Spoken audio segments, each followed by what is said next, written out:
This is a Best in Climate episode of Earth Feels, where each week your hosts Rose and Christine read to you from some of the best climate-related blogs and articles on the web. Hello, Rose here for this week's episode of Best in Climate. This week, we're celebrating not one, but two birthdays. First, ours, Earth Feels. We just hit our 1-year mark on July 14th, today, and now we're on our 75th episode. Special thanks to my cohort, Christine, for being willing to take this crazy podcast journey with me. Thanks for your patience, your mentoring, and your willingness to try new things. We hope you, dear listeners, are enjoying our soul-based climate conversations as much as we enjoy bringing them to you. And if you're prompted to talk climate with your friends or family, then we consider we have done our job. The second big birthday celebration is Tenzin Gyatso, the 14th Dalai Lama, who turned 85 on July 6th. His Holiness was born in Tibet, and he began his political duties at the age of 15 back in November of 1950. But during the 1959 Tibetan uprising, he fled to India, where he currently lives as a refugee.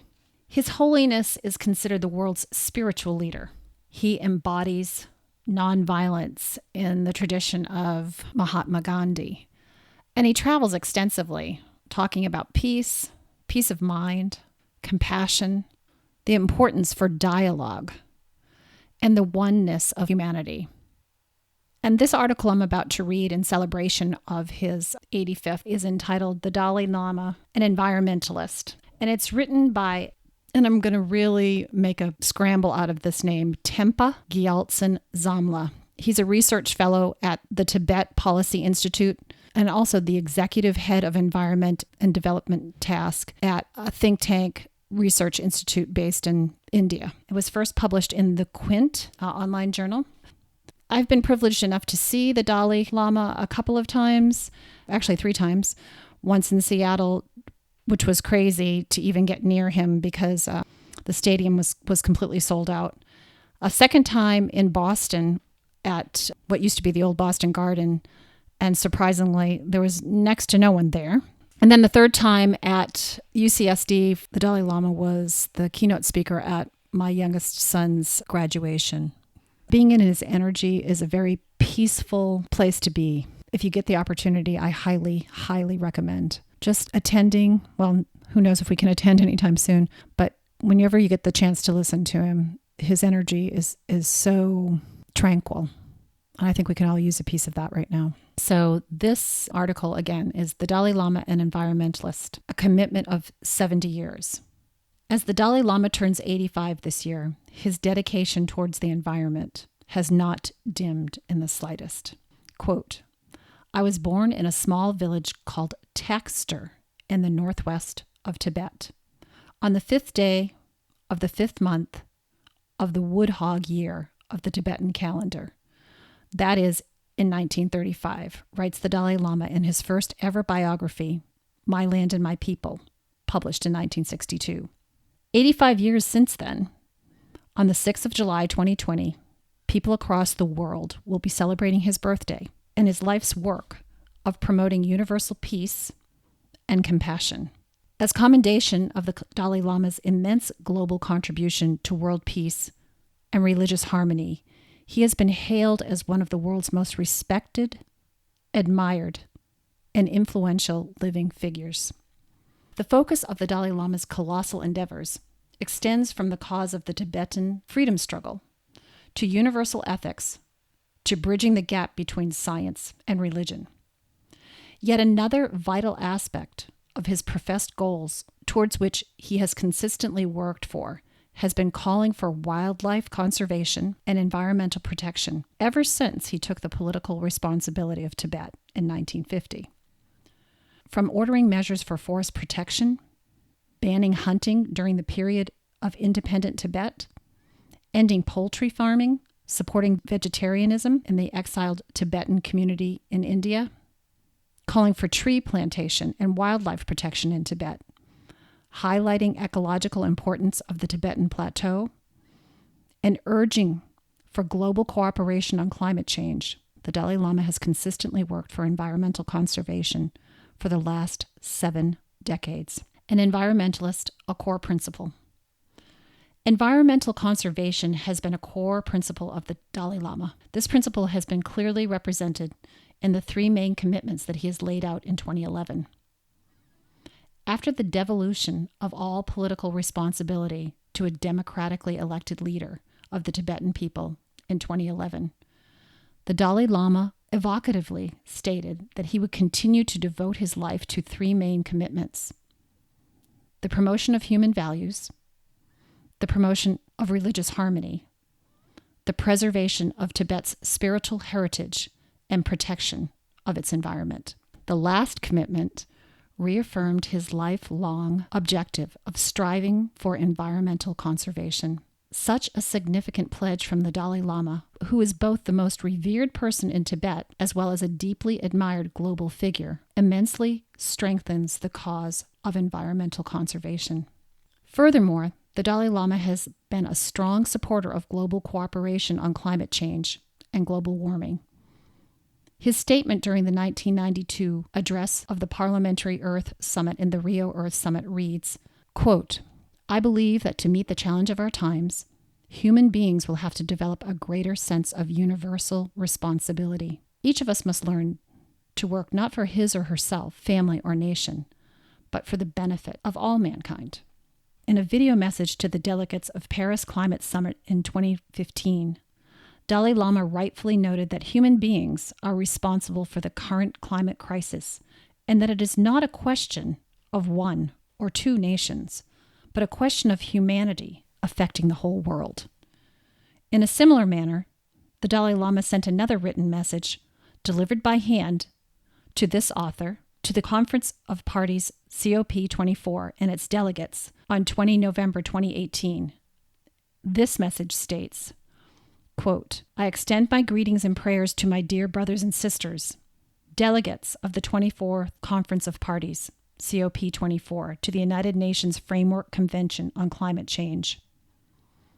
I would sincerely like to thank all of you who have selflessly and tirelessly put effort into creating a better environment for the world so that future generations will be able to live a healthy, happy life." An environmentalist being one in practice. Proposal for Tibet as a zone of peace for men and nature in a 5-point peace plan from 1987. With an increasingly interdependent world and a rapidly degrading ecological situation in Tibet, the Dalai Lama put forth the famous 5-point peace plan during an address to the U.S. Congregational Human Rights Caucus in 1987. Proposing for a transformation of the whole of Tibet into a zone of peace, he stated, quote, "It is my sincerest desire, as well as that of the Tibetan people, to restore to Tibet her invaluable role by converting the entire country, compromising the 3 provinces of Utsang, Kham, and Amdo, once more into a place of stability, peace, and harmony." The proposal further adds, quote, "In the best of Buddhist tradition, Tibet would extend its services and hospitality to all who further the cause of world peace and the well-being of mankind and the natural environment we share," end quote. Concerned of the grave implications from a poor environmental situation in Tibet, the Dalai Lama called for restoration and protection of Tibet's natural environment in the 5-point peace plan, emphatically voicing against the production of nuclear weapons and the dumping of nuclear waste on the plateau. He further stated that the Tibetan people's inherent respect for all forms of life is enhanced by the Buddhist faith, which prohibits the harming of all sentient beings, whether human or animal. The proposal to transform Tibet as a zone of peace stems from his strong desire for a peaceful coexistence among different nations, and a lasting solution for the ongoing conflict between India and China on Tibet's border would only result from the fruition of this proposal. It would also protect the world's highest plateau from further degradation and destruction, which ultimately would result in the conservation of the source of Asia's most important rivers, which together support more than 1.5 billion people in Asia, or a fifth of the world's population. opposing and ending the tradition of wearing animal fur dress in Tibet. Tibetan traditional clothes with a layer of tiger or leopard or otter skin was an extremely popular attire across Tibet, particularly in eastern Tibet. Therefore, an abrupt end to this tradition was an unimaginable scenario until it happened soon after a strong objection from the Dalai Lama in 2006 during the Kalachakra Puja in Amravati, South India. At the Kalachakra Puja on 9th of January, the Dalai Lama strongly spoke out against this practice, stating, quote, "Some insensitive Tibetans in Tibet wear outfits adorned with tiger, leopard, and otter skins. Such behaviors indeed makes every one of us feel embarrassed. I have emphasized this so many times. I once again emphasize to all of you, particularly those from Tibet, the flaunting of clothes trimmed with animal skins is nothing but an act of stupidity, a source of embarrassment to you and your fellow Tibetans." End quote. Such a strong objection resulted in scores of Tibetans in Tibet enthusiastically burning in large numbers their much-loved and expensive animal fur or skin dresses and pledging never to use them again.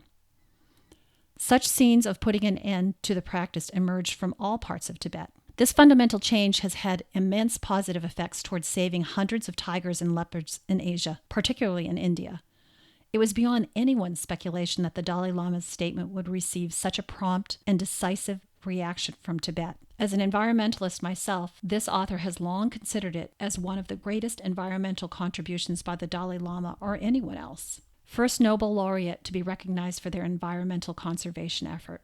The Dalai Lama was awarded the Nobel Peace Prize in 1989 for his decades-long commitment to a peaceful struggle, even in the face of extreme aggression for the restoration of freedom in Tibet. However, he also became the first Nobel laureate to be recognized for his motivation and concern towards global environmental problems as well. In a press release dated 5 November 1989, on their decision to award the Nobel Peace Prize to the Dalai Lama, the Norwegian Nobel Committee wrote, quote, "The Dalai Lama has developed his philosophy of peace from a great reverence for all things living and upon the concept of universal responsibility embracing all mankind as well as nature.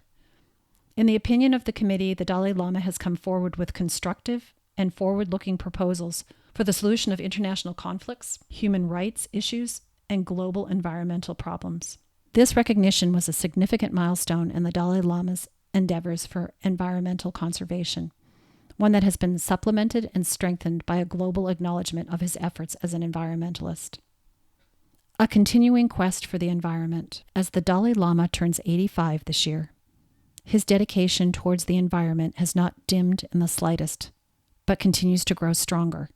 The strength behind such dedication stems from the core principle of environmental conservation that is one of the foundational pillars of his belief, while he increasingly advocates for a more compassionate human society and a positive relationship with the global environment.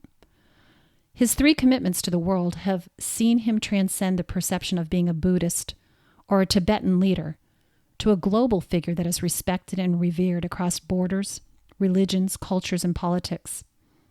As a consequence of such recognition, the Dalai Lama has been able to highlight the importance of environmental conservation, achieve long-lasting results, and become not just a beacon for compassion and universal ethics, but also as one of the most important ambassadors for environmentalists all over the world.